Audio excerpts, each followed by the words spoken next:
Yo, people, lateness is greatness. Welcome back into the building. You already know what time it is. It's time for London Club's Carnage. And listen, I wanted to start now just so you could see who the culprits were. Because it's not me, fam. And it's not Lee now. Either. Lee's here. Do you know what I'm saying? So I wanted you to see the main culprits. And I see you all in the chat. Oh, they're late again. I've been here. I've been here. I don't know where Corey is with his suit. Maybe he's preparing a speech. Because obviously Liverpool won against, West Ham won against Liverpool. And Toby is coming back, I don't know, from some meeting or I don't know what's going on with him. But Lee, they'll be here soon. Lee, how are you doing, bro? How you feeling? I'm good, man. I'm good. Loving life, apart from my football team. And you're winning. Yeah. Well, yeah, listen, they're winning. But the club as a whole is a shambles, mate. Yeah, and people are stuck going, oh, you're negative. The amount of people that say to me, you're negative, yet still watch me. Like, it makes me die. But today, the latest one is Mikel Arteta wants Arsene Wenger back at the club. Like, are we ever going to get away from this or what? Like, do you know what I mean? We're supposed to be moving on. We're supposed to be getting rid of all the Wenger players. And now we want to bring Wenger back. It just makes me laugh, man. But yeah, we're winning. It's going to come to an end at some point. You don't think it has any? Because a lot of people are bringing up the argument of now, like, Arteta's got all the bad eggs out. He's got a lot of the older, regime out in terms of the players, some of the guys that were maybe, keeping you down for these years in terms of position. And he's got like this young, vibrant team. I think Gabriel is very underrated. He's been very, very good. He's been quite. He's a proper centre back. His passing range has been brilliant. Smith Rowe obviously gets called up to the England squad. You got some young players in there that have been mixing it up, dicing it up. But if you used to finish in the top six, because I think I've said this to you on the last show. If Arsenal finish in the top six, for me, Arteta's done a good job this season. You don't think so? Mate, West Ham are currently third. And they were 17th, and he got the job after a week of Mikel Arteta being at Arsenal. They've spent a third of the money. They've got a thin squad compared to ours. On paper, our squad's better, but their manager's better. And how can you get them? They ain't peddling out process, projects, all of that. Their process and project is to win. And they've gone from 17th to 6th to competing in Europe and going to get out their group to just turning over Liverpool, beating Man City in the cup, and currently third. So why can't Arsenal do better than that? Why can't Arsenal go from 8th to 1st? And people go, oh yeah, you can't go to first, Lee. Come on, you can't. Why? Because you guys are just not. You guys are not. You don't have the facilities for it. Well, you don't have the facilities for that, big man. You don't. We do. We don't. No. Actually, you're spot on. Because we've got a manager that's not good enough. But even if you had a world class manager, you still wouldn't be at the top. Not with that team. If we've spent more money than any club in Europe since Wenger went. More money. Yeah, we've done 450 million quid since Wenger's gone. If we had given that 450 million quid to a proper manager, listen, Unai Emery done all right, but nothing amazing. Mikel Arteta's won an FA Cup and finished us outside of Europe, finished us 8th twice. If we had given 450 million quid to a top class manager, we'd be in a title race. And that's why I get the ump, because it's like they've lowered the standards with this youth project rubbish. Like, yes, the players that have come in so far have done really well. But again, I'll say it, and people don't like the truth. They like to live in a fantasy world. I expect to beat all the teams that we've beaten, bar Leicester. Yeah, I remember you saying that on Terrace. Yeah. Yeah, the only team that I didn't expect to beat was Leicester. Because I expect to beat Spurs, Burnley, Watford, Norwich. Like, we've scrambled a 1-0 win at home to Norwich. You slapped 7 past them. Yeah, and if you look at your squad, right, you didn't have Lukaku in it that day. Sal Niguez was on the bench. You had pretty much about 6 youth teamers in that side. And you slapped 7. And that's a proper youth project. And people can sit there and bang on as much as they want about how great the goalkeeper is at the minute and how great Smith Rowe's doing at the minute. That's fantastic. I've seen it all before, man. Do it. Don't just take the shortest time span of 7 games and make out these players are unbelievable. Nuno Espirito Santo was manager of the month after 3 games. 6 games later, he got sacked. Yeah, so I see Bernd Leno go 20 unbeaten when he came in. Do you know what I mean? It's like, yes, the goalkeeper's done well, and he has done well. He's done really well. He's exceeded all expectations. I had none. Do you know what I mean? I didn't want him. I'm not going to sit here and gas him up too much because I see Leno do this. So, but this is what This is what fans do, man. They sit there, they get overhyped about absolutely everything. And ultimately, Matisse, if we don't win the league, we've lost. If we don't win the competition in Europe, if we qualify for it, we've failed again. Because otherwise, what's the point? You're going into a competition by being a loser in the league, and then you ain't winning that competition you've gone into. So then go and do it all again. And if you get into that competition, Europa League, for example, and then we finished 8th again, the excuse would be well, we're in the Europa League. It's like banging on that it'd be an achievement. There has to be progression, and like it has to go in steps. So I get what you're saying in terms of they need to win trophies for it to really be of value to you. In terms of if you're not winning, you're a loser, and that's just clear cut in football. Yeah. But if you can see potentially that there's progression season on season, would that be enough for you? Yeah, but there isn't. That's the point. We've gone from top 4 with Wenger, and that weren't good enough because again, that was third loser. I'm talking about under Arteta because obviously what happened previously is under different managers. Okay, under Arteta, we finished 8th twice, been knocked out of Europa League twice, and won an FA Cup. Yeah, that's not progression for me. We were winning cups anyway. So what this season would be progression for you outside of winning for a title? I'm not even joking. I'm being straight up honest, Matisse. But he can't go from 8th to winning a title. No, he can't because he ain't good enough. Other managers can do it. Other managers have done it. A lot of managers have done it. Antonio Conte down at Tottenham has done it 3 times at 3 different clubs. But we're sitting there pouncing around with some youth project. If Antonio Conte had been our manager in the summer and had 150 million quid to spend, we'd be in a title race. I'm adamant of that. I don't know. I just feel like there's such a long way for your squad to go in terms of development. And even if you used to sign players, I just feel like there's a lot missing. You'd need more than 150 million to turn your team into but he's spent over 230 million quid, Matisse, and that's why I'm saying, that's why I compared it to West Ham. Although West Ham haven't won anything, West Ham haven't won anything for my whole lifetime. So they're not expected to win anything, right? Whereas Arsenal are expected to win. We're Arsenal Football Club. We're the 3rd biggest club in the country. We're one of the biggest clubs in Europe. We've spent the most money in Europe we spent for 6 years straight. We've outspent you total. Yeah, we've outspent Liverpool. You two are both in a title race. How's that possible? Yeah. You know, your manager took you from 9th to 4th, Champions League, FA Cup final, and you're currently top. How's that possible? Because if you look at your squad, right, is there any world-class players in your squad other than Kante and maybe Mendy?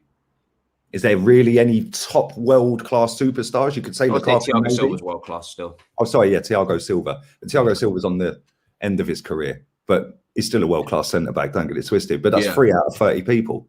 Yeah, and this is my point. If you look at Liverpool's squad, you could say there's littered with world-class stars, but that's because he's made them world-class.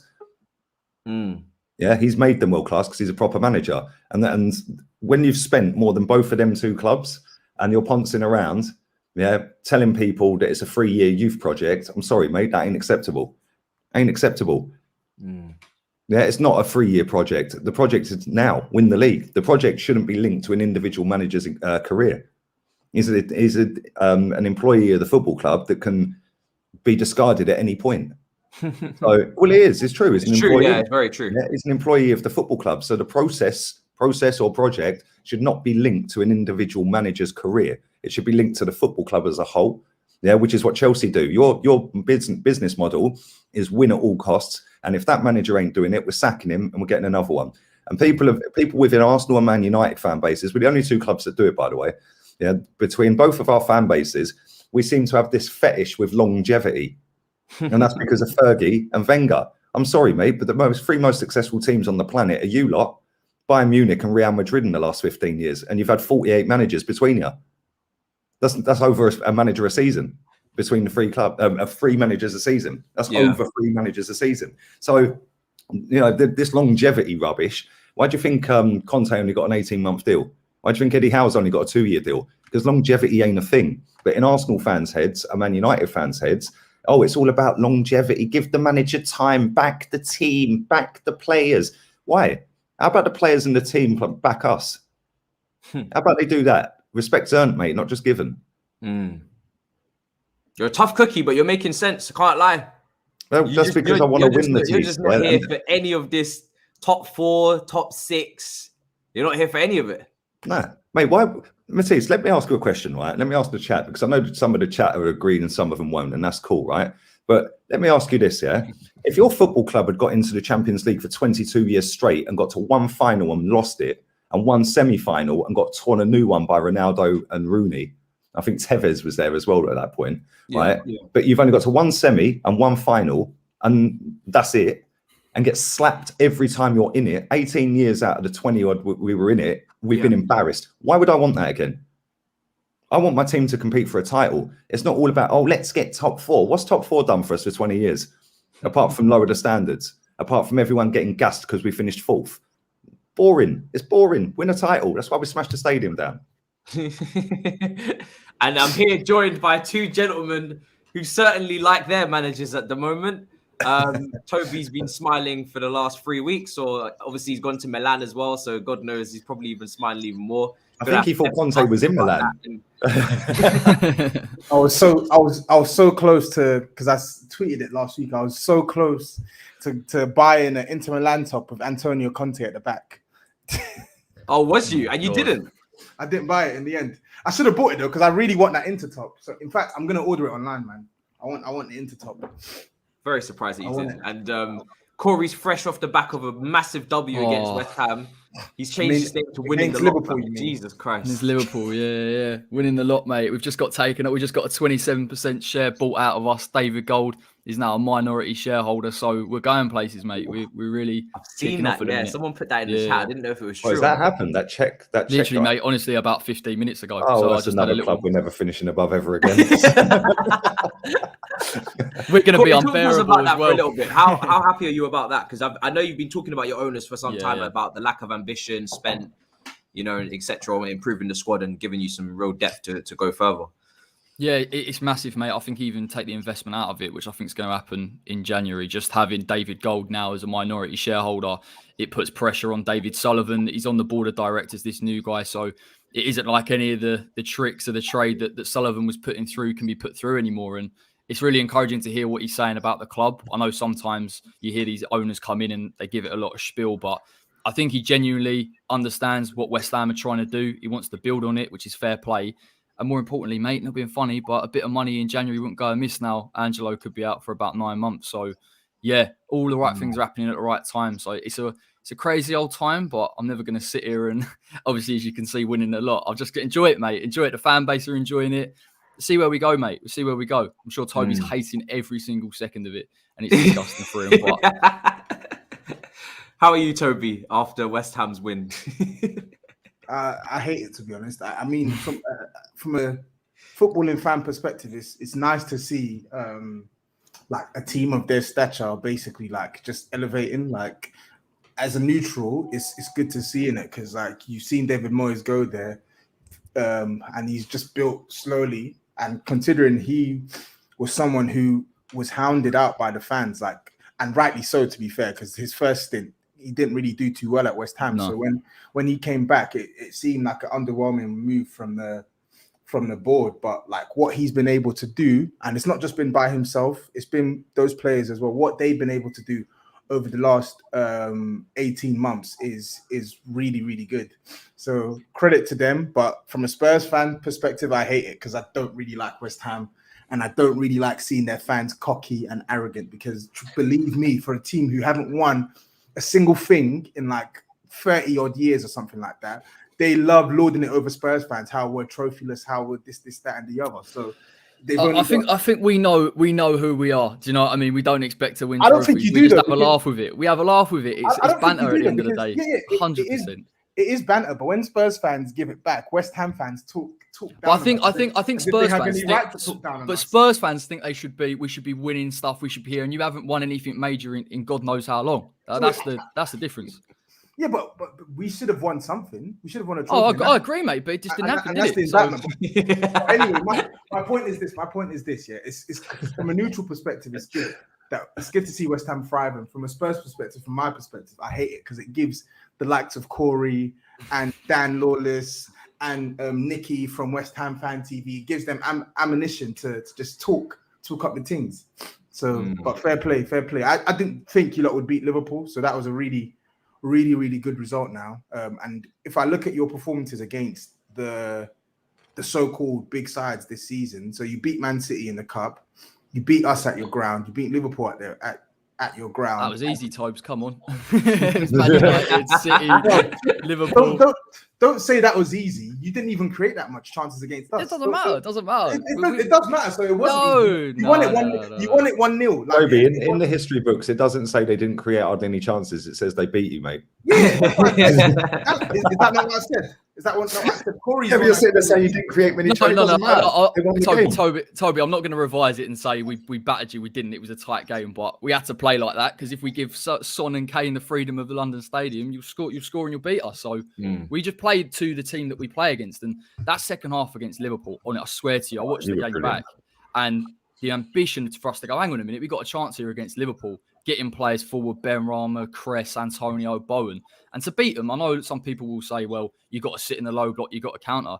Genuine moments of quality, even from the set pieces. You've got to be a good team to do that. So we just found Liverpool's weakness from free kicks, from set pieces, from the counter, and exploited it. And don't get me wrong, at the end, where I'm sitting there like that, trying to watch it, when Salah's at the other end. But this is the thing, like, our players didn't look shook at all. Normally in the past we would panic, we would crumble. But again, even when Craig Dawson coming in and playing 70 minutes with Angelo, and that's a huge loss, he still looked like he knew his role. And that's where you want to worry about West Ham, when you can bring in someone like Craig Dawson. He doesn't put a foot wrong and he knows exactly what he's doing. So yeah, it was I remember last time he did Craig Dawson propaganda on this channel, though, and it didn't go very well after. That's Fabianski, mate. Yeah. Don't worry about that. Fabianski? I know how that was. went. No, it was both. It was Dawson and Fabianski. Pretty sure it might be both, maybe. Yeah.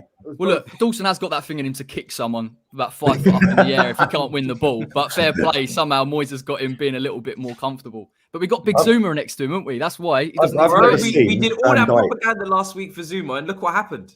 We love him as well. He loves it. When he puts up the cross irons, I was like, mate, he looks like a West Ham player. Like, he just looks like he just fits in, and he gets it. And I mean, the header's beautiful. It's about time Zuma got one from a set piece, because you hear all of his threat and how good he is in the air, and for him to turn up and Bowen to put it.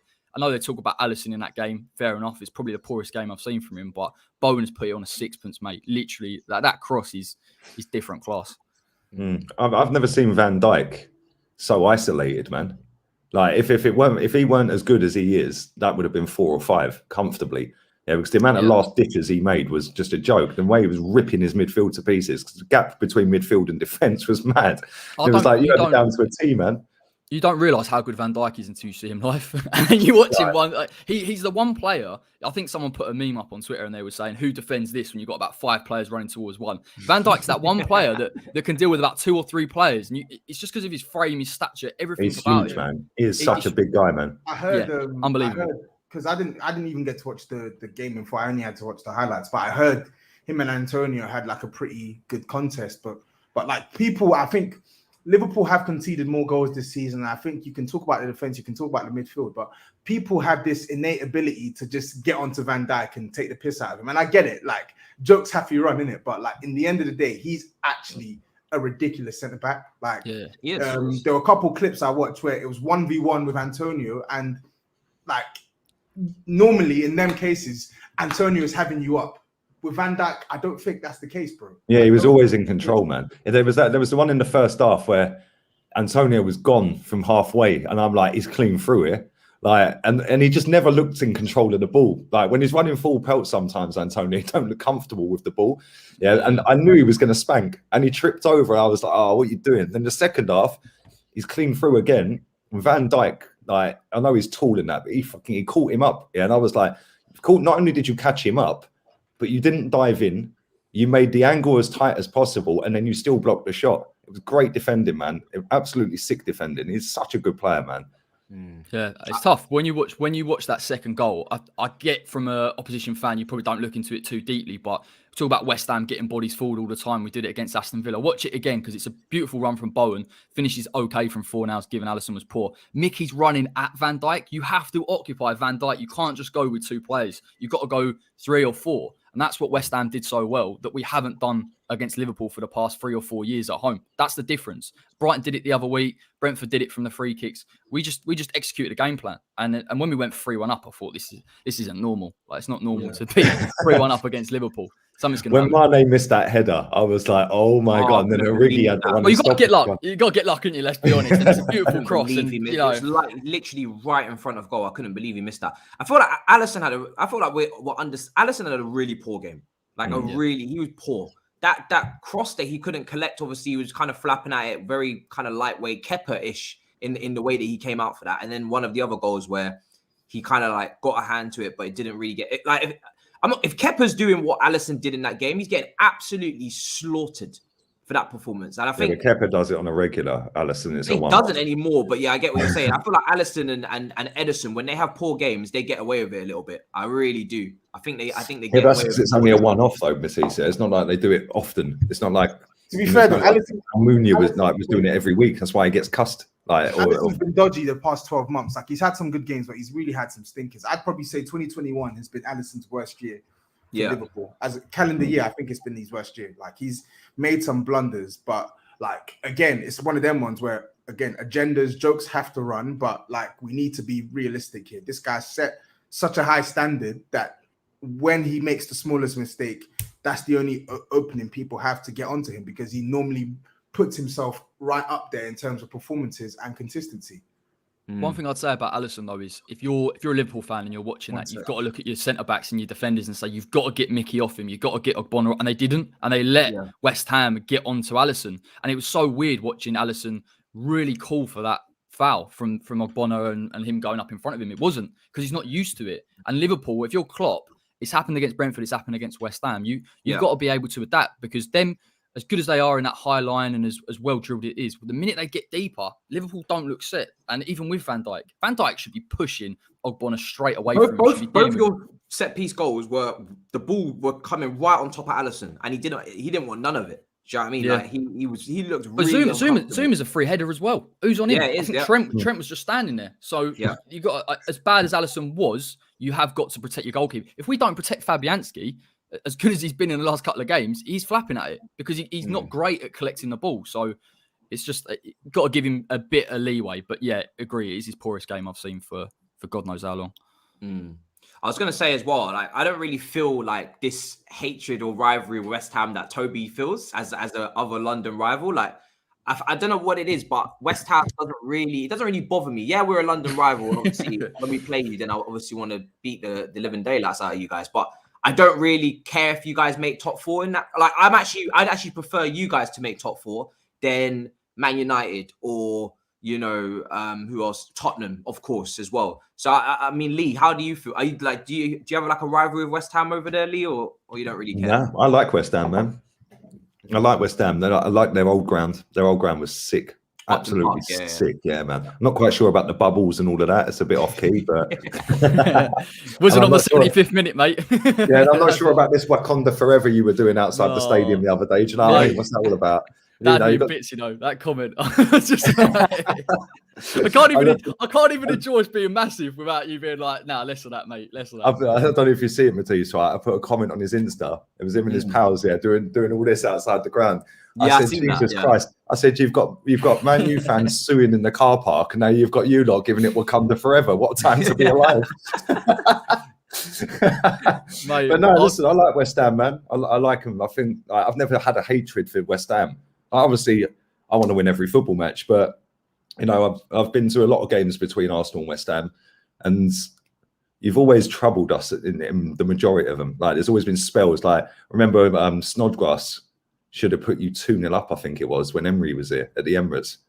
Yeah. I think it was right on half time, and he shanked the shot and Czech saved it, and then we've done you in the second half. But you've always been a nearly club. Like, you're nearly there. Like, do you know what I mean? It's like a couple of good signings, decent manager, and now look what you're doing. Do you know what I mean? It's like you've started to push on, and now you've got this guy coming in and buying 27% of the club.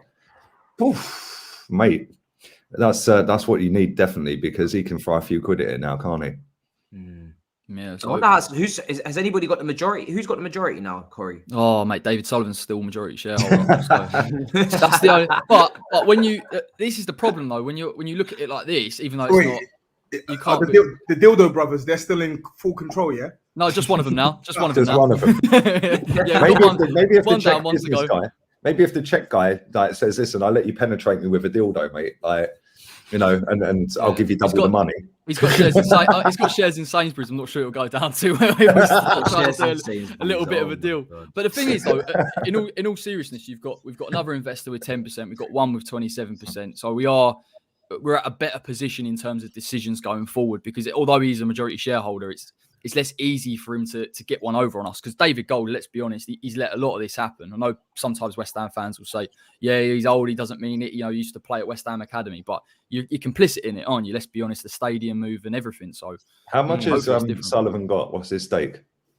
51%. So this guy's only taken a bit off Gold, so it's still the same, but it's pushing it in. I mean, this guy technically could come in and buy the club, or try and buy the club outright. So he's obviously made a decision. He doesn't want to spend all of his wealth and get West Ham. He wants to wait and see where we go. And for us, it's perfect, because he's going that money that he's putting in and he's bought for us is going straight into the club. Whether it's dealing with the debts that they've run up, which is a bit of a problem, or whether that's freeing up money elsewhere. But at least we're getting capital now to spend where we need to, because we need it, man. I mean, look what we're doing in the Europa League. Look what we're doing in the Carabao Cup. December, I think we've got about 6 games in 3 weeks. We need a squad. We need 3 players in Jan to come straight in and be used. It's almost like you've got the exterminator in, and then now you're dealing with the pests one by one. Do you know what I'm saying? And at least you've got someone in there now to shake it up a bit and gives you a little bit of hope, because before it was just those two, like you guys elaborated to, it's just the two Chuckle brothers, and there was like, well, there's no hope from a board perspective. Yeah, that right. Really the Dildo brothers. I said Chuckle brothers. No, I'm saying get it right. It's the Dildo brothers. But where did that nickname even come from? They used to own a porn. They used to own Ann Summers. Yeah, one of them does. David they used Gold, to own like a adult whatever it is company. How many? Yeah, the bulk of their fame is from the adult entertainment business. Oh, I had no idea. You didn't know that? You don't know that? No, I had no That's idea. what they call the Dildo brothers, bro. That's why I'm not reacting. This is why I'm not reacting, because I've heard it for about 10 years now. So it's pretty normal. In fact, we call them it, so it's no difference for us. Jesus Christ. I didn't know that at all. And someone's asking what about that woman from Dragon's Den? It's the Apprentice, get it right. Karen Brady. Karen Brady. Yeah, that's it. Yeah. She's not actually got any control in the club. She just gets paid about £1 million a year for doing absolutely nothing and failing with a stadium. Maybe they've given her a year's supply of dildos. I don't know. Oh my God. Must have been something. I'm not sure why she's still there. She's definitely not doing anything. Yeah, why is she still there? Toby's trying to eat, for God's sake. He turns up late and then he's sitting there having a 3-course meal. You know? Bro, this is Toby's character at this point. You know, it's Toby's character. I've got a meeting at 2:30, so I literally have no other time to eat this. Fair enough. It's fair game. Well, failing to prepare is preparing to fail, mate. Like, do you know what I mean? Well, you're definitely prepared, Lee, with that. I mean, how much water's in Look at the size of that. 6 litres, mate. 6 litres. People say, all you do is drink beer. No, I actually drink quite a lot of water every day. You do drink quite a lot of beer as well, right? No, not really. Yeah, that's why I drink the water. If anything, I actually don't drink drink Chelsea a lot of beer. In this show. We don't eat, but this one eats, man. I don't drink a lot of beer. Yeah, I have like they're 330 milliliters or 33 centiliters, whatever it is. Yeah, just a tiny little Coca-Cola size cans. And I have about 6. Yeah, on match day I might do more, of course, but yeah, I have like 4, 5, 6 here and there. Like that's it. But I probably drink more water in literage a week than I do alcohol. Which is good. Yeah. Well, exactly. That just people look so good. I'm 40 next year. Look at me, man. I look 23. I live up to my club's name. I'm a bottler. I like to drink like 2 liters of water. Oh, you're sponsored, are you? Jesus. Bring that over to Big Six tomorrow, will you? And also, they're asking you, what are you eating, Toby? I'm eating steak and mashed potato and broccoli, like tender stem broccoli, and then the sauce on top of it is some. So Lee, you remember that pepper pot sauce that I yeah. That's the sauce I'm using. Yeah, look, fucking big up Chef Ramsay over here. You know what I mean?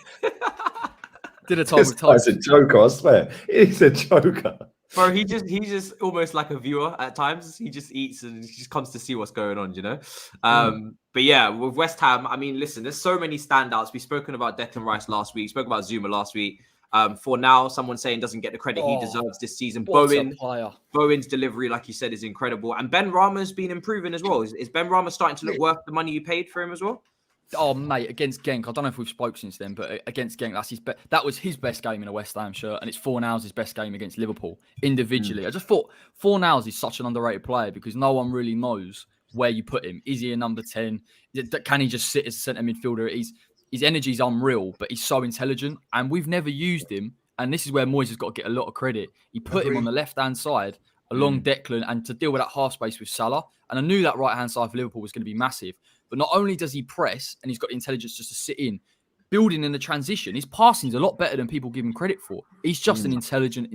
You can't play for Spain under 21s at that level. And obviously he got called up to the Spanish squad as well. If you don't have the technical ability, and he's a bit of a hybrid for a Spanish player, or particularly now where he's technically sound, but also physically spot on. And I'm interested to see because Benrahma did well on the left in terms of defensively as well. So we've got options here, whether we want to play Benny in the 10, Fornals on the left. Obviously, Bowen will stick on the right-hand side. But yeah, Benrahma was, the other day, Benrahma was unbelievable. He ran the game. He was running the game. And it's all because of what he does off the ball as well. Sometimes he wants the ball to feet. And don't get me wrong, he's brilliant at that. But when he's starting to drop deep, link up the play through the lines and make movement in beyond, that's what you've got to have for a 10. That's what Lingard did last season. So he's learned that as well.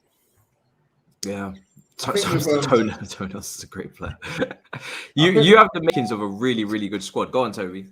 I think with Fornals as well, because he had a torrid start to his West Ham career. Like, he was really, really poor. I remember the summer when West Ham signed him, I watched him at the under-21 to Spain, and he looked good. But when he played, his first season at West Ham was definitely a bust. I'm sorry. Like, he stunk out the joint.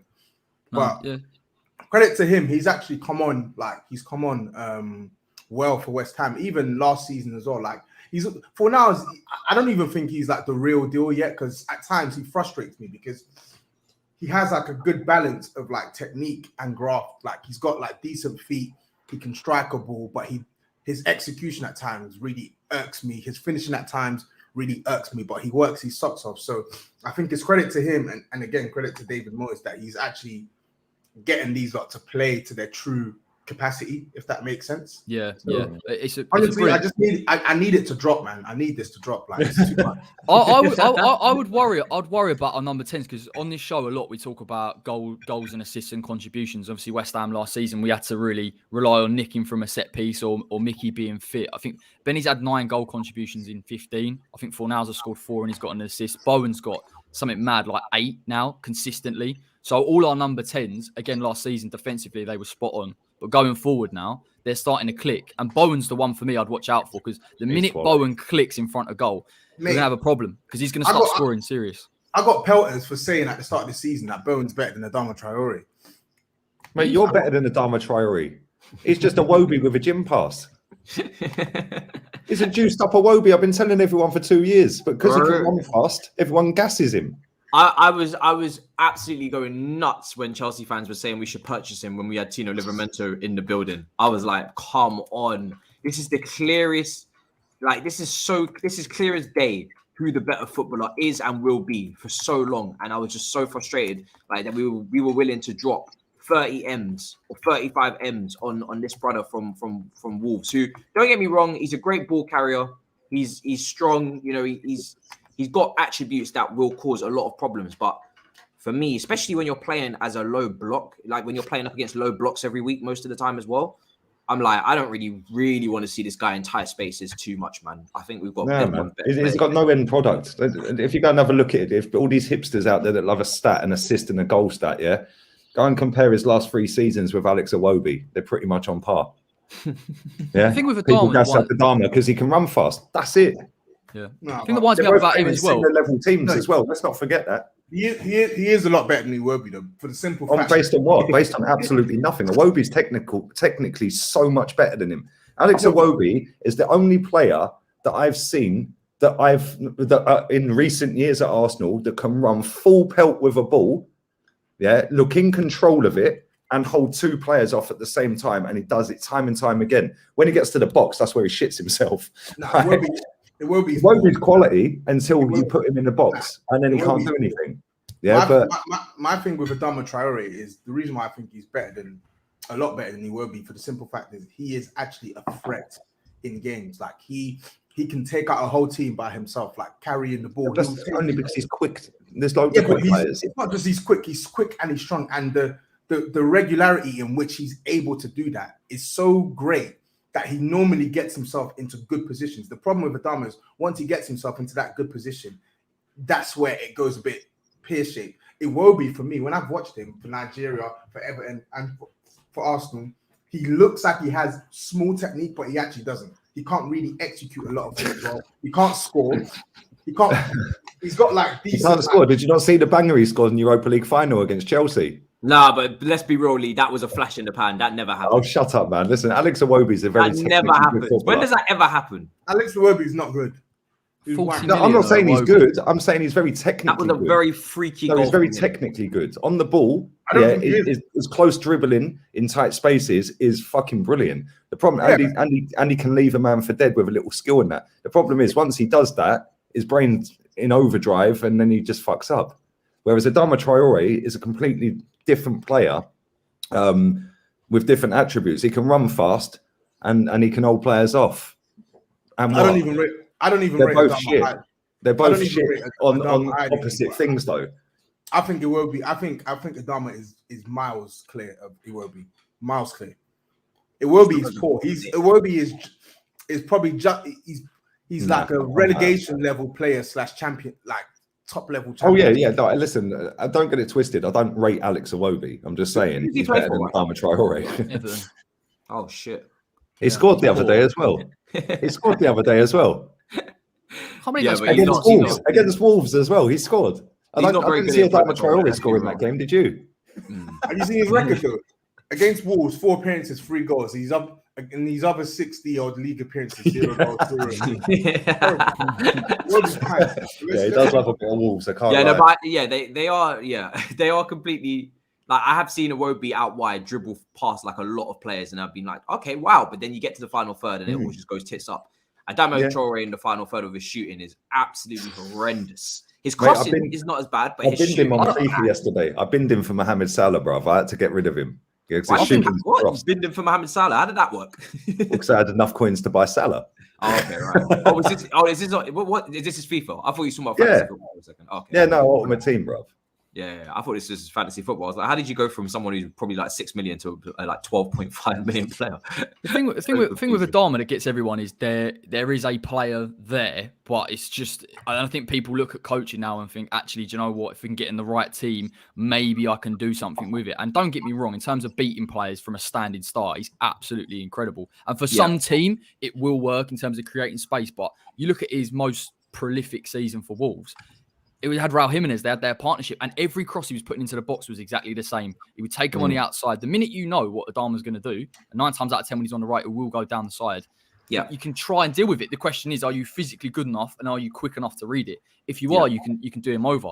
He's actually done Cresswell over multiple times because Cress isn't quick, so you know that's a mismatch. But I think he's got something. I would take him over Iwobi. I genuinely would because there is something there, and some manager out there, whether it's Moisey or whoever, can get something out of him. I wouldn't take West Ham, to be honest. I ain't paying 35 mil for that. No way.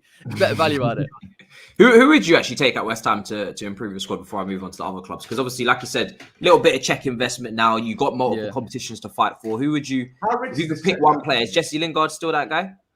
I'd take Lingard tomorrow, mate. I wouldn't even hesitate. The only thing for him is he's coming into a team where realistically, can he displace those number 10s now? But for me, in terms of Europe, in terms of cups, in terms of how deep we're going, he's perfect for a false 9. He can play in the 10. He can play off the left, play off the right. And I think the other day, as okay as Mickey did in terms of his runs, he was gassing big time. So I think you need to bring him in, and I think you need a striker. And I think we'll bring in, I think it's Holicek from Sparta Prague. So the guy that's just bought us is a co-owner in them.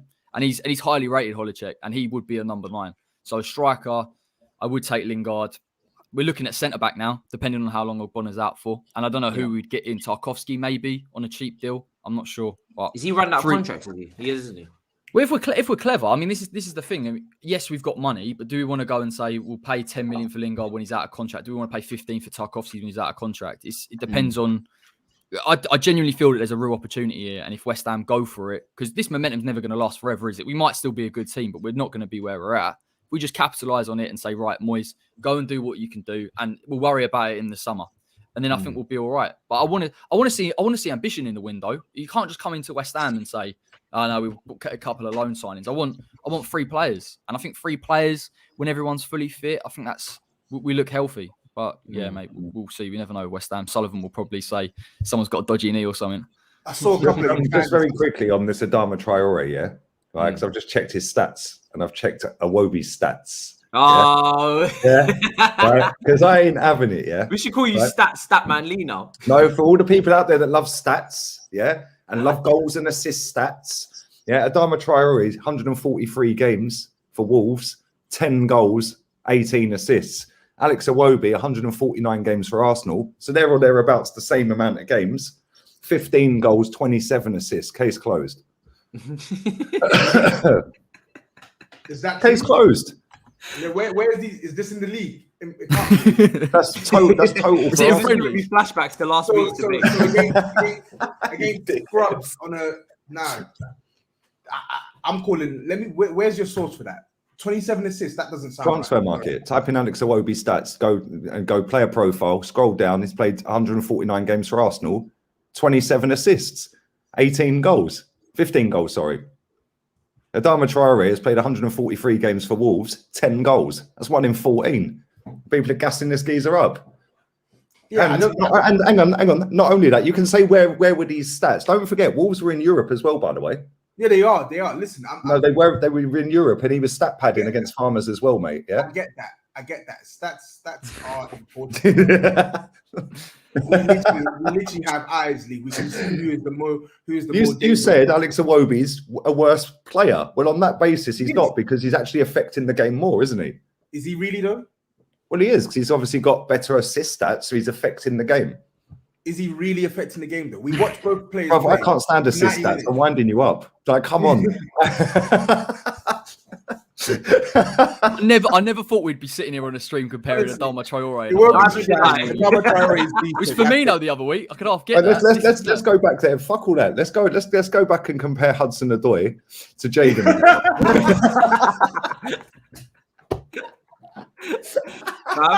Do you know what? When I seen that report that Jadon Sancho is going to be playing right wing back for Oli, and I bet he actually does use him there. I was cackling. Oh my god, I was laughing my head off when I seen that.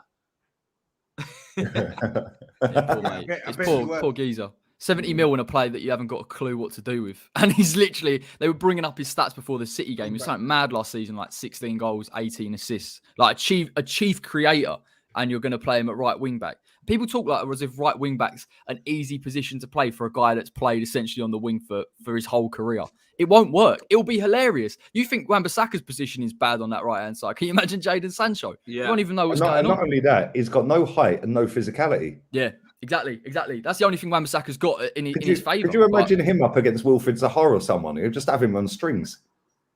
Like, it'd be mad. It'd be actually insane to watch that. Like, you were funny yesterday in the group chat, Matisse. Like, you was hilarious, man. He was going, he's literally ruining him. Poor Jadon. Like, I just can't. Oh no, sorry, it was Toby that was saying that, wasn't it? It was Toby. I just can't believe that someone's been hunted down for 2 years to play in this position. Like, that's nuts to me. Do you know what I mean? Like, all of this planning, and then he's going to play in that position. And like I said, with Toby and all these Hudson-Odoi comparisons, and like I said, similar potential in my opinion, which is giving props to Sancho because I rate Hudson-Odoi. It's going to be very interesting to see if he does play right wing back. Let's see how he performs, because Hudson-Odoi had to go out there under Tuchel in the first stretch of games, and he had to go to right wing back and perform, and he did perform. So let's see how he does, because I think he's going to use him there. I don't know why he doesn't use Dalot. Not going to get into it. Obviously, it's not a Manchester show, but it's interesting. Someone's calling him the Kennington Kagawa. That's disrespectful. I'm going to leave that. Leave him alone. Disrespectful. That's jokes. Oh my goodness. That's honestly jokes. That's actually probably the best nickname I've heard so far. But back to London. Do you know what I'm saying? Did anybody watch the Everton Tottenham game? Was that even live? Nah, mate, I was too busy looking forward to West Ham. I'm glad I didn't watch it. I was watching Arsenal boring me to death. But that game. Aubameyang didn't score his penalty. You could have had a much easier win if Aubameyang had taken some of his chances. Yeah. Yeah. He didn't look confident, man. I said on the watch along I was doing, I was like, he don't look confident stepping up to this penalty. Like I can always tell with Aubameyang and Lacazette just by their facial expression when they start the game if they're going to be any good. And Aubameyang didn't really look on it, man. Like the whole game, he just didn't look like he wanted to be there. Laka did. Laka was on it, man. He played really well. But yeah, the penalty, what a save. Like, because he hit it quite hard. It weren't like it was a bad penalty. I mean, it's the right height for the keeper to save it, but he saved it with his knee and then it bounced off his hand. Yeah, and it was like, oh my God, what a save. But he's missed a couple this season. He's missed the last one and then he tapped the rebound in, didn't he? And then he's missed that one. I'd take him off of him. I'd put Lacazette on him. And then he cost Odegaard a goal. So all the Odegaard fans are crying, all the little fangirls, Gibraltar guard. Oh, he nicked the ball. Oh, he's a striker. Of course he wants to tap it in from an inch. Do you know what I mean? And it was offside. But, oh, Jesus Christ. Yeah, the ball was going in. Yeah, Odegaard's that is a bit stupid. And he was literally an inch out from goal and Aubameyang tapped it in and it was offside. That reminds me of when Nani did that to Ronaldo. He's fuming. He was raging. Odegaard weren't happy, man. He was going mad. He was going mad. Oh, you would be though. Like, we've nicked a goal. But all of his little fangirls were crying, weren't they? The little Gibraltar guard fangirls. But we got the job done. It weren't. Kills me. It weren't mad. It weren't a mad game. Like it weren't end to end. They didn't even want to try and score, mate. Like if I'm honest, even in stoppage time at 1-0 down. Like with 2 minutes of added time to go, there was only one man in the box they're crossing to. I'm like, you're not having a go? Yeah. Like, why are you not getting anyone in the box? But they did have one opportunity. The goalkeeper and Benjamin White, running out towards each other. They both missed the ball, and Josh King's got an open goal and puts it in the side netting. And he had a man on the penalty spot to square it to for a tap-in. So on another day, it could have been 3-0. On another day, it would have been 1-0. So, but that's Arsenal, man. And honestly, that game was so boring. Like I nearly fell asleep on the watch along. It sounded like you created a lot of opportunities. Was it similar to our Burnley at home game where we just didn't take our chances and got punished? I wouldn't say like the goalkeeper made some nice saves. Nothing amazing. Like it weren't like we were carving them open and having chance after chance after chance. Like we've done all right, but it is what it is, isn't it? It's just another irrelevant win that's going to lead to nothing this season.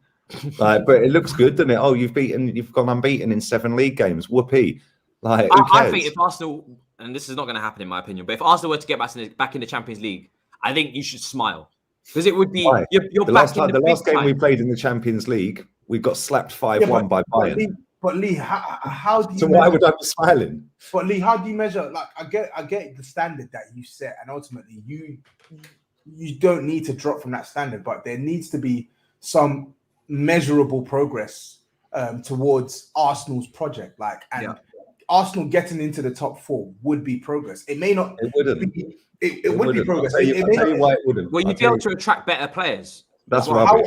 That's rubbish. Absolute rubbish. The amount of people I hear say that, Matisse, yeah. Man United signed Pogba without Champions League. We signed Aubameyang without Champions League. We signed Laka without Champions League. You lot signed Conte and Kante without Champions League. Man United signed Zlatan Ibrahimovic without Champions League. That is the biggest myth in world football. You have to get top 4. If you don't finish top 4, somebody else will. And we've just spoken about the dangers of West Ham with their new money coming in now from the Czechs. You've got Newcastle in a couple years. You've got Tottenham with Conte. Let me ask you this. Would you not prefer you take that spot or one of them take that spot? Why would I said this right at the very beginning of the show. I've seen us be in the Champions League for 22 years and get to one final and one semi-final. We lost the final and we got embarrassed in the semi-final at home to Man United, right? In the second leg, right? In fact, Sky Sports even made a fucking advert out of it where they took the ball away and just watched the players running and showed how quick the counter-attack was, yeah? So why do I want to do that again? If you're going in there just for the money that you're not then going to spend properly on players to then compete for a title and to compete to win it, what's the point? We've done it for 20 years. All that happened is Wenger got rich. Wenger got rich and lowered the standards. Fourth is not a trophy, and fourth is not progress. Because if we get into that Champions League, we're not going to go and spend the money required to go and compete for the Champions League or to compete for the title. So what's the point? But you just spent 150 odd million without. Yeah, and 50 of it's on a centre back we didn't need. Yeah, but but your point is like we're not going to spend money required when we get to that level. Who's to say that you won't spend the money? Okay. It may not be on the right player, but Arsenal well, yeah, that's the point. yeah. Of course, it's the point. But if we're talking about just purely spending, Arsenal have been one of the biggest spenders in the last couple of seasons without Champions League. So the last 4 years, we've spent more than anyone. Yeah. And that's why I get the ump, because we're sitting there going, oh, well, Europa League could be an achievement. No, it fucking won't. We've spent 450 million quid in 4 years. And look at the state of that squad. Look at the state of it. How many players would you take? So let me ask all of you, one at a time, right? How many Arsenal players, Matisse, would you take right now to get not necessarily for your starting 11, but for your squad? How many players would you take out of our 30-man squad, 25-man squad? A couple still. I would take Gabriel, maybe. I'd take Gabriel. Tierney, Thomas Partey, Emil Smith-Rowe, Tomiyasu, Saka. Yeah, but you lot are fucked. That's why I asked. That's why I asked Chelsea that. Shit. Yeah, exactly. Because you're not our rival. Otherwise. He's the rival. Yeah, he's the rival. Not you. Not.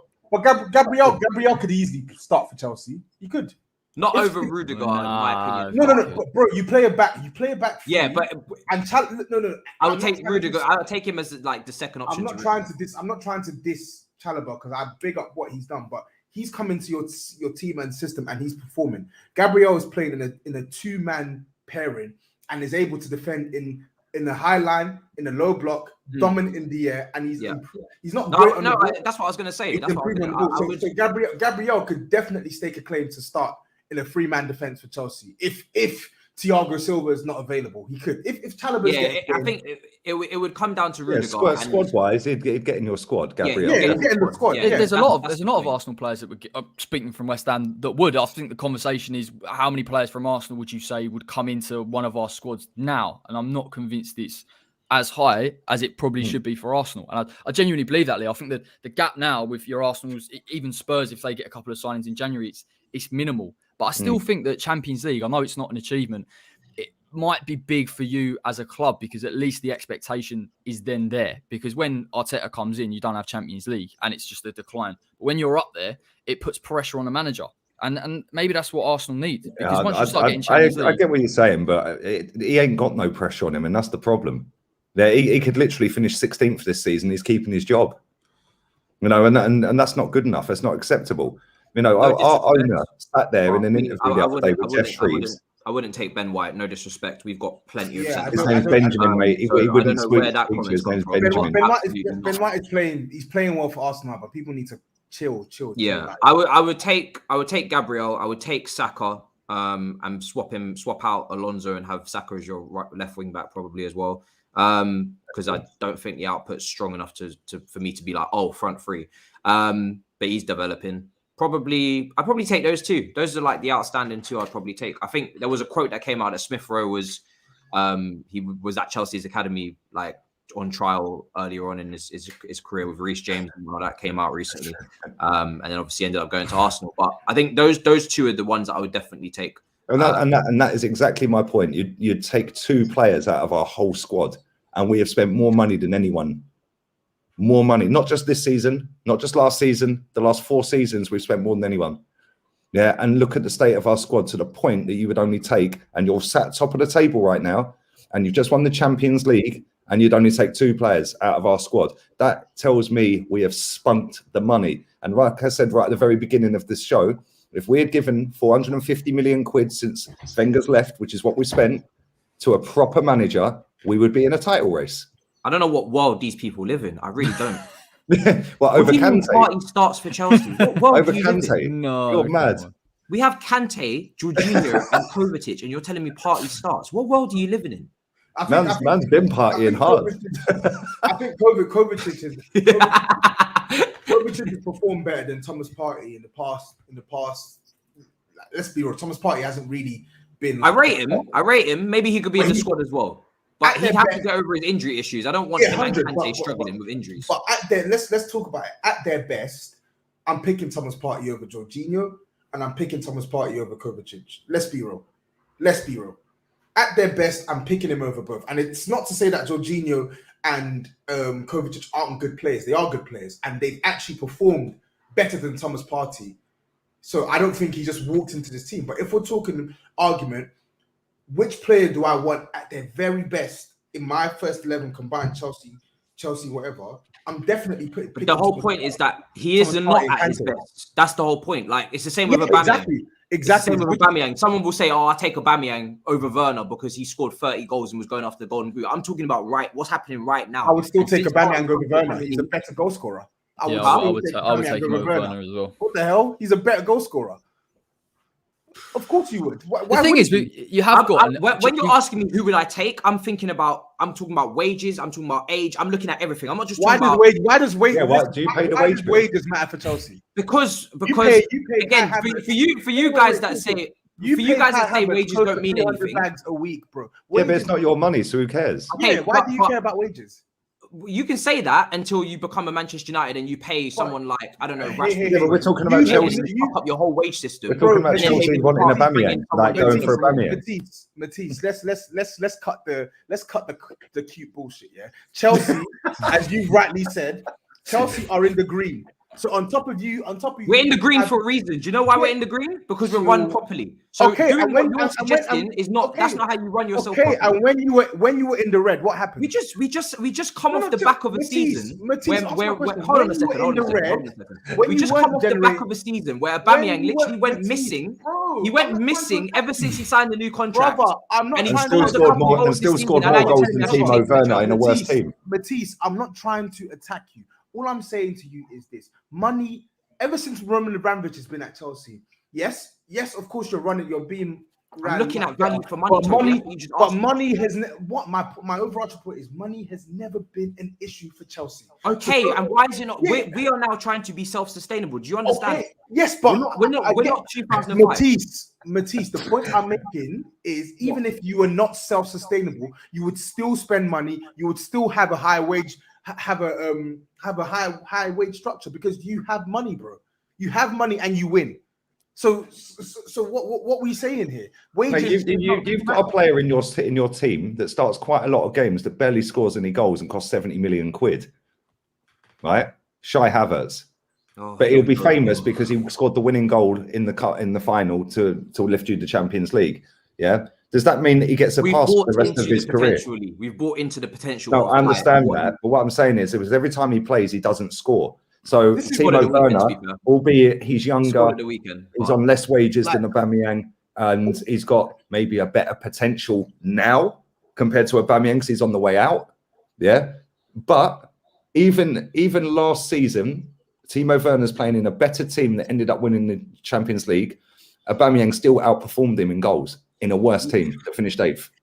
So if you put Aubameyang into that Chelsea team, I'm telling you two players that I would take overall value for money and what I see them bringing to the team. So you guys can talk about FIFA Ultimate Team in the chat and I want the best players. PSG have the best players and you lot have been slagging them off all season. So I don't give a fuck who has the best players. I don't give a shit about any of that. I'm saying who would I take from your team that I rate technically and that I think would fit into my team and brings value for money. Remember, Arsenal are not the only football club. I can get someone else in Aubameyang's position. So I'm not taking Aubameyang because there's a whole host of forwards on this planet I would rather have in my team over Aubameyang. Let's be real honest. You're taking Thomas Partey. He doesn't necessarily. He may not necessarily. Look, the smile gives it away as well. Look. He's thinking the double six party. I'll tell you what, that's a bit tasty. I'm telling you. I don't look at the bigger picture. He loves skirting around the answer. Like you are gonna take Thomas Partey because if we had this conversation and we weren't on a live stream and we're just talking generally, you're going to take Thomas Partey. So I don't know why this is a debate. I didn't even think of Thomas Partey's name when we were bringing it up. But I'm just saying the debate was: does Partey start? And currently he doesn't start. Currently he doesn't because you've got midfielders who have been in better. That's what I said. Yeah, that's what I said. Months, but you know that they are better. Like Thomas Partey is a better player than both when he's playing at his best. It's like me saying Lukaku, Lacazette has probably been in better form in the past couple of games. He's played for Arsenal. But also, can I know we haven't seen the best of him in this league. Would you ever pick Lukaku? Would you ever pick Lacazette over Lukaku? Absolutely not. Lukaku could go without a goal for 10 games, and there is no way on earth I'm picking Lacazette over Lukaku. And I'm not trying to say that the gap in quality between Thomas Partey and Jorginho and Kovacic is that vast. I'm not saying that. But what I'm saying is they're good players. Both of them are good players. All I'm saying as well is that quality what you're saying at his best, we have not seen his best in this league yet. Yeah, that's fair. He's been poor, man. He's been poor. Honestly, he's been absolutely poor. He's had some good games, but the majority, I'm making. He's been injured or he's been all right. Which players would you take? So he's not been at his best. He's not been as robust and stuff. But with your structure, with your manager, you don't think that he would get a tune out of Thomas Partey? Probably would, but we also thought we could get a tune out of Saul Niguez, and we can't so far. Bro, don't compare Saul Niguez. Maybe if we put Partey and Saul Niguez together, it rekindled the Atleti days. Exactly. They both came from the same team. Why not? But they both come from the same team, and they're both not ripping up trees in this league for I various said reasons. Partey's been injured 3 or 4 times, I think, since he's been I said here. who I would take also based on who we have currently in our team. And I know we've got Gallagher ripping it up right now in the Premier League. Mate, you've got to be taking Aubameyang over. We've got a lot of midfielders. Bro, you've got to be taking Aubameyang over Partey as well. Honestly, I'd rather not take Aubameyang and go and get someone else. That's why I said I wouldn't take Aubameyang. JJ says, man, no one from Arsenal starts for us. Get out. And he says Partey and Saul are Simeone's system merchants. Jesus Christ. And someone also said that I can't put my bias aside. If I couldn't put my bias aside, I wouldn't have taken Gabriel and Saka. So it doesn't really make any sense. And I probably would take. I'd probably stick to that. What I just said. Yeah. What about Corey? Who are you taking? And be careful what you say. From Arsenal.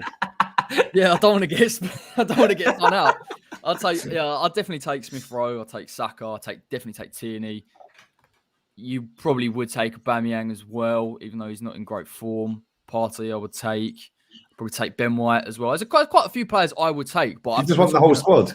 No, you're right, mate. You can sit where you are at the minute with Arteta. We'll just deal with Bowen and Benrahma. But I think our first team, again on form, like we always say, is better than Arsenal's at the minute, and I would fancy us to go and beat them. So it's not. I wouldn't say it's a foregone conclusion that any of those Arsenal players get in our first 11, to be honest. And the one that I would have said is a banker to have dropped out would be Cresswell, and he's improved as well this season. So I'm struggling to put any of them in, really. I know Kieran Tierney's not been playing. No, but come on, Corey. There is I no know. way on earth you're choosing. I know. No. He's a better player. Tierney's a better player. Granted. But I'm just saying that at the minute, I would. Yeah, at the minute he's playing better, but we can't be prisoners in the moment, bro.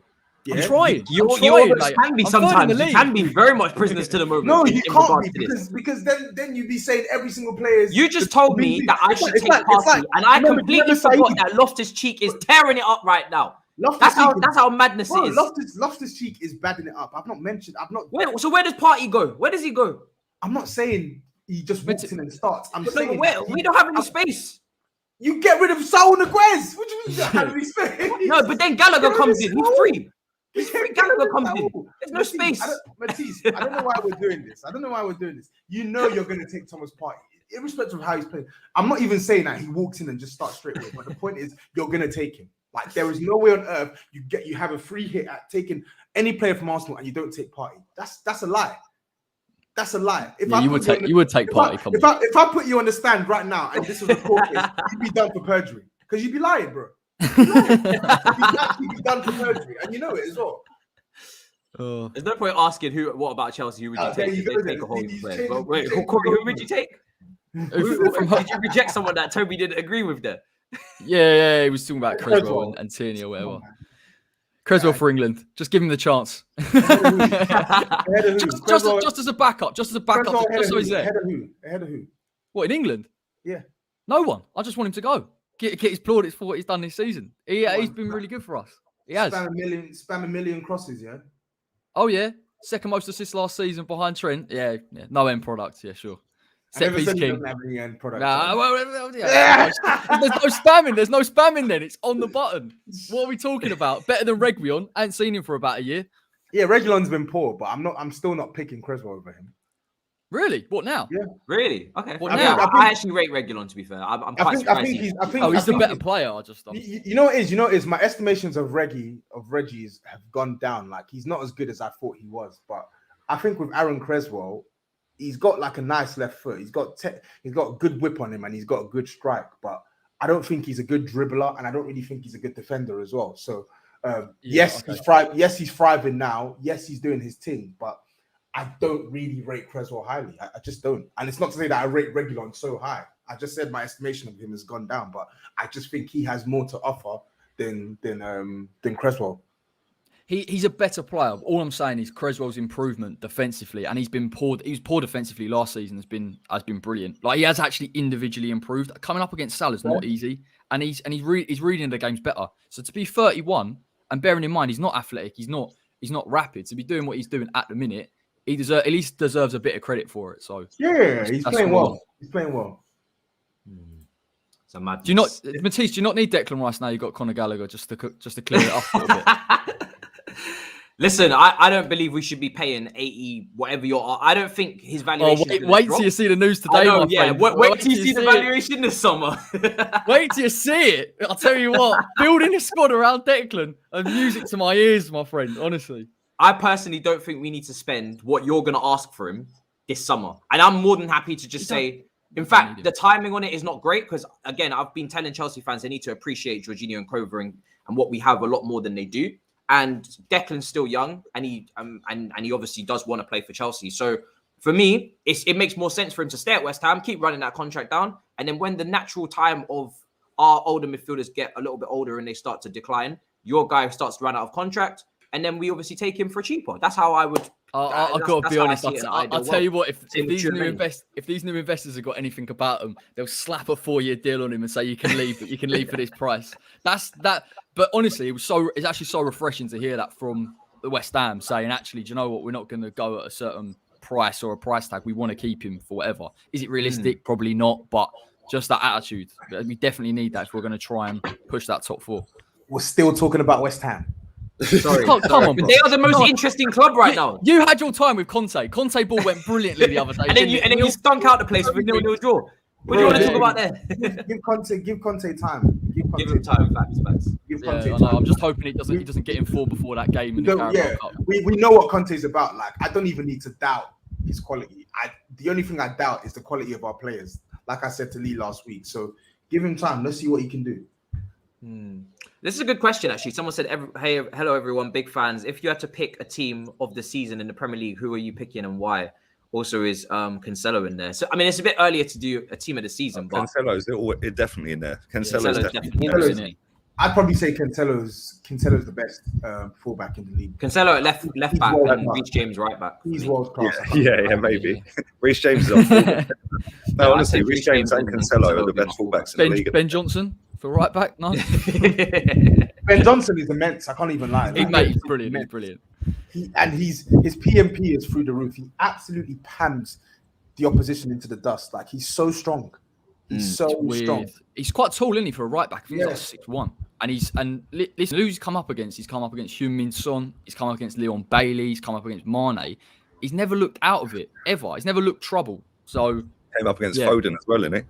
Foden, Grealish as well in the cup. Yeah, he's been superb. He deserves credit. Yeah, that's fair. What about your centre backs? Van Dijk's got to be in there. Maybe. Does he though? Ben White's got to be in there. Surely. This season? No, actually, I'm lying. Sorry, I was taking it off the last game. I was being reactionary. Matip's been better. Matip's been better than him over the course of the season so far. But Matip's got Matip and. You'll have to put a couple of Chelsea players in there. Yeah. I'm thinking like who would you say has been your best centre back? You watch him more than us, innit? Rudiger's been solid as ever. Haven't had to mention him really ever in terms of making a mistake. And Christensen, I'd say Rudiger and Christensen still deserve to be in there. Trevor and Thiago Silva are a bit more rotated in and out, so they obviously wouldn't get in. But yeah, I think for me, Christensen and Rudiger, Cancelo, James, and then Mendy, and then Christensen and Rudiger in the back 3 though, not a back 2. But yeah. Let me not start that debate because I'll be cool. I think one or at least one Chelsea centre back should be in a team of the year so far. You can't concede only 4 goals in 11 games and not be there. Is it 4 goals in the league or 4 It's 4 goals, 2 penalties, 2 of them penalties. Yeah. They've only conceded 2 open play goals. Yeah. And even one of them were deflected. I don't know if that with the same defense as you had last season under Lampard. Does a Gabriel Jesus deflected shot count as open play? Yeah. Well, yeah, I suppose so. but that's the same defense as you had when he got the job. That's mad. Yeah, it's crazy. Just goes to show a top class manager can do a top class job for you, innit? So you were proving Lee's point again. Fuck. And one thing, like, I know we want to carry on with that, yeah. When people sit there and say there's an upturning form at Arsenal, right? We've scored 13 goals in 11 games. 6 of them goals came in 2 games. So we've only scored 7 in 9. 3 were against Villa and 3 were against Spurs. Other than that, we're scrambling through. It's not sustainable. But anyway, carry on. Sorry. Spurs again.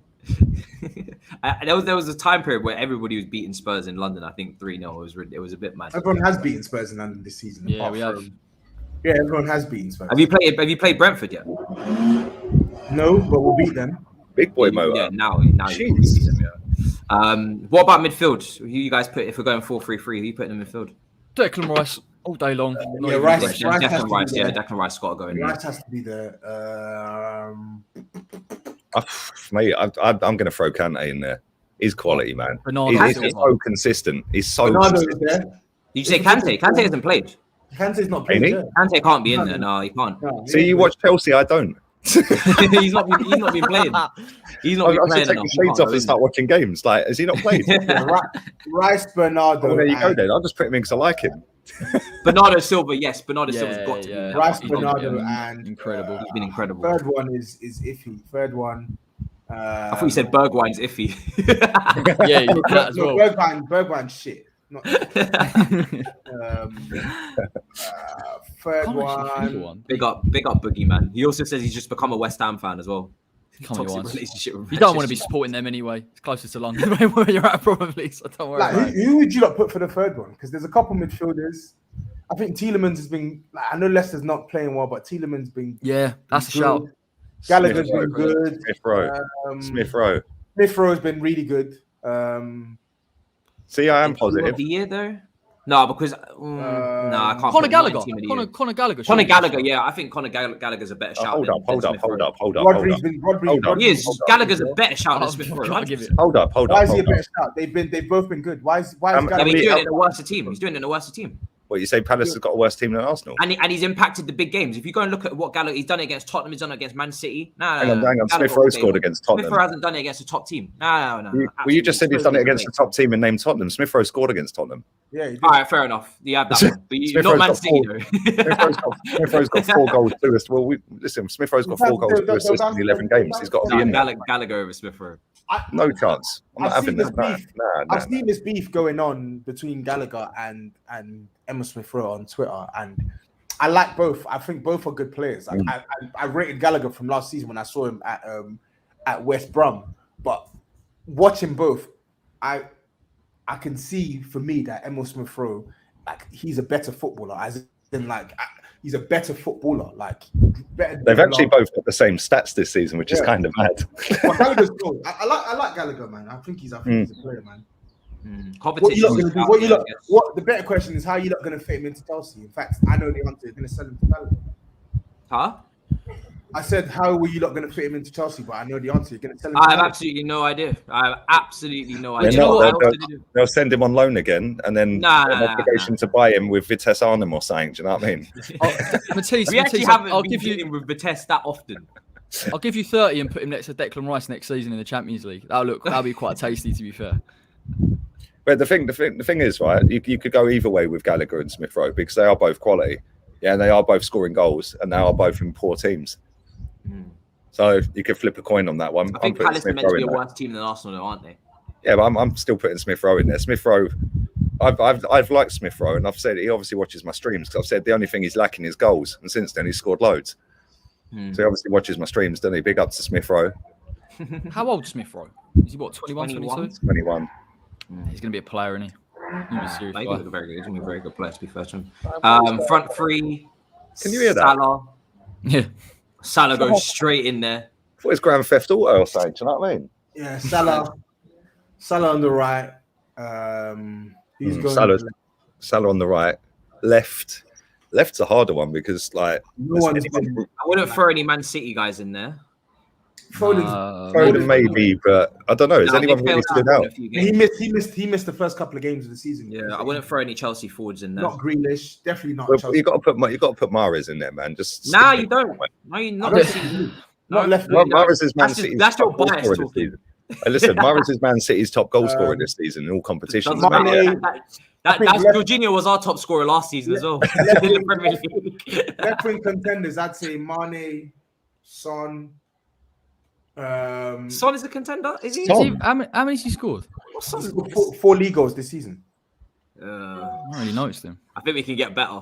Hey, I'm just giving you names. Yeah. Mate, Mahrez. Mane. I've said no, Son. not Mahrez, because Mahrez can't play in Salah's Zaha, maybe. I don't know. No, but he can play anywhere in that front three. He can play. He's played false nine and scored goals. Right and scores goals. He plays left and scores goals. He's a top baller. Mahrez is not getting in here at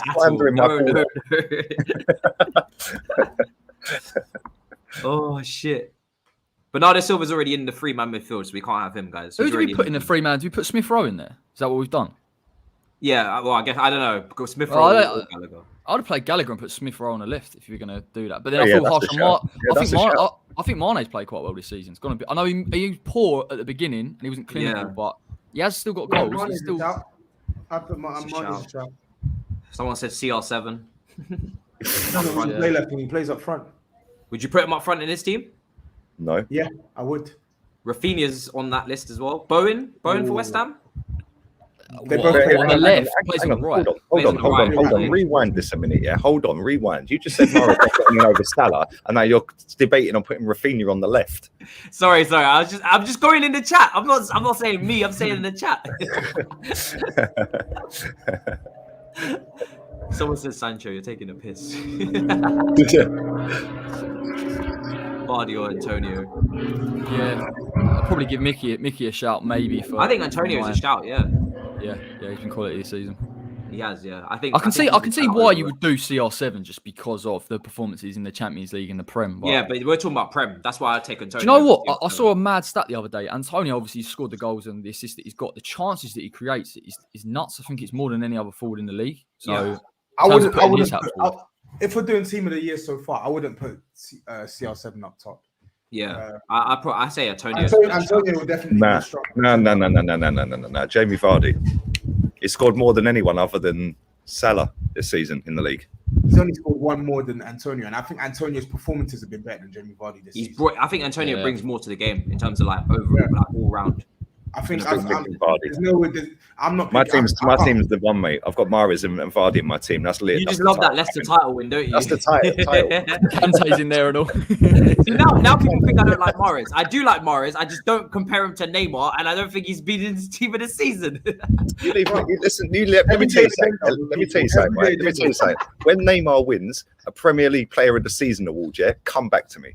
It doesn't need to. You've got to play here first. Neymar's been carrying Brazil since he was a kid. Yeah, which is why they don't do anything anymore. That's not true. Just comment, man. Fuck's sake. Yeah, no, it was a plane. It was the private jet. Yeah, I'm definitely going Antonio over Vardy. Vardy, man. Vardy for me. Maybe you can sneak in Smith Rowe then in the front three if you want to do it like that. But yeah, I mean Tottenham 0-0 draw. There's not have you got much more to say on that, Toby, before we wrap up? Just trusting Antonio, and hopefully we can get a shot on target in our next game against Leeds. Bloody hell. A shot on target, that's what you're hoping for, not even a win. You didn't even say win. This is where they're at, and our fans have street parties when we beat them. Do you know what I mean? Kind of get shots on target. We'll change soon. I'm fucking dead. Anyway, well, I got a meeting. Okay, look, he turns up 20 minutes late, Muller's a steak, and then leaves. I've got a meeting, mate, so I need to go. Bloody hell. We're going to wrap this one up, people. Nice one. In a bit, bro. In a bit.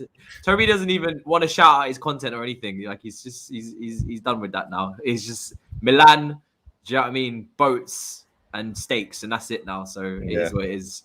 Lee, let them know where to find you, bro. Any content coming up? Yeah, man. What time is it? 3:30. I'll be going live in 45 minutes. Apparently, Arteta wants Arsene Wenger back at the club. Yeah, that should be a good stream. Make sure you come and tune in tonight because everyone's getting cussed. No, mate, I'm not having it. I'm not having it. He's ready. I'm not having it. I'm not having it. Nah, man. At least you're winning at the moment. How is everybody getting cussed right now? Why do we want Wenger back at the football club? Oh yeah. All right, that's my point. Arteta said we need to find a role for him at the club. Yeah, okay, mate, cool. Yeah, why do we need him back? Proceed. Why is he never? And then David Dean sat there at some event last night saying, "Oh, I can't believe that they got rid of him and now he's the world footballing director or something." Yeah, there should have been a role for him. Yeah, come on, man, seriously. Yeah, we're not in '96 anymore, mate. We're in 2021. The guy's 72 years old. Just let him retire in peace. Like, it's mad. I understand. No, I do agree with you on that one. Like, so yeah, 45 minutes. I'm going to go and have a shower. I'm a little bit sweaty sitting out. It's roasting today, man. Smash up the likes on this stream, people. Big up your damn selves. Corey, any content coming out? Let the people know. Yeah, no, I mean, I've done quite a fair bit, obviously, since the Liverpool game. I think just in terms of player performances and David Moyes. There's going to be a couple of transfer videos actually out over the next week or so. Obviously, we're looking for a striker, possible centre-back. There's been a few links and then maybe a little mini season review, but I hate doing stuff like that because, let's be honest, anything can happen in 10 games. But there is loads, so just head over to the West Ham way and see what it's all about. And yeah, you can just sort of revel in how good Declan Rice is, really, and look from afar and wish one day maybe he'll be in your shirt. But for now, he's staying put, mate. He's staying put. He loves it. He absolutely loves it. Oh man, what a transfer! That's wherever he goes. I'm telling you, this show is gonna kick off wherever he does go. It's gonna be. I'll go missing if he goes. You won't see me again. That'll be it. See you later. He might not go anywhere. West Ham are up there, mate. Do you know what I mean? Yeah, exactly. Yeah. Maybe we'll keep doing our thing, for the next couple of years. So yeah, Victor, the link is in the chat there for Corey. Make sure you guys go and subscribe. Smash up the likes, like I said. Subscribe here as well. See if you can take us to 19,000. Why not? Let's see if you guys can do that. At least take us close. We're almost there, and obviously content coming up later on in the week as well. So yeah, just keep up to date with that. Twitch, if you haven't subscribed to my Twitch, go and check that out. Me, Damien, and Anita had an absolute. If you was there, you was there. It was an Statman Baines in the chat. He can vouch. The stream yesterday that me, Damien, and Anita had on Twitch was fucking ridiculous. It was like 4 hours, 20 minutes long in total. The whole stream. I don't know what the hell happened. It was mad. We didn't even talk about football. We just veered off into some next other shit. So make sure you guys go and follow the Twitch. That's over there weekly as well. And I'll see you guys in a bit. I'll take her out. See you Peace. later.